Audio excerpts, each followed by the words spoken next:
5 दिन राज्य में अति प्रबल वर्षा यही 16 जिला को निर्धूम छेपिब अलर्ट जारी। सबुदिन न्यूज अपडेट पाइबा आम चैनल को सब्सक्राइब करी वीडियो को गोटे लाइक कर देव।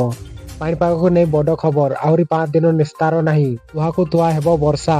राज्यर विभिन्न जिलार प्रबल वर्षा हेबा नहीं पूर्व अनुमान करछि भुवनेश्वर स्थित आंचलिक पानीपाग विभाग। आसंता 28 जा प्रबल वर्षा राज्य में लगी रही 3 प्रकार पानीपाग नियामक जार प्रभाव देखा मिलिब। सारा राज्य में विभिन्न स्थान वर्षा आरंभ होइथिबा बेले आसंता 28 तारिख जा प्रबल वर्षा नहीं चेतावनी देछि पानीपाग विभाग। वर्तमान उत्तर ओडिशा दे एक निम्नचाप रेखा लंबिछि। या सहित आउ एक ट्रैप लाइन मध्य रही समुद्र उपरी भागरे से भली पश्चिम केंद्र संलग्न उत्तर पश्चिम बंगोपसागर उत्तर उपकूल आंध्र प्रदेश और दक्षिण ओडिशा उपकूल सक्रिय रही एक घूर्ण बलय जहाँ मौसम को सक्रिय करने सह राज्य में भल वर्षा करारे सहायता हेब।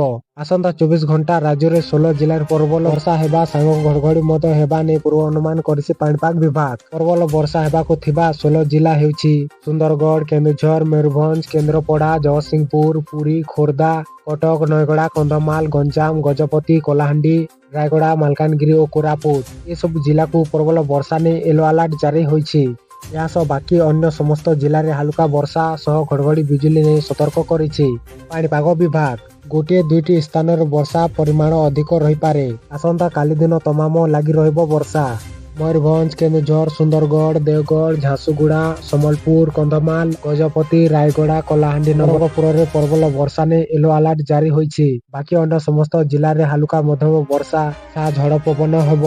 तेज जून 25 तारिख ओडिशा रे पुणी बढ़िब वर्षा विस्तृत अर्थात अधिकांश जिले में प्रबल वर्षा हो पारे एने आंचलिक पानीपाग विभाग आकलन करिछि। एवं आसंता जून 29 तारिख सकाल जाए लगी रहिब वर्षा से भली जून 26 जाए समुद्र अशांत रहिब। सेतिपाई मत्स्यजीवी को समुद्र मध्य को न जावाकू निर्देश दिया जाइछि।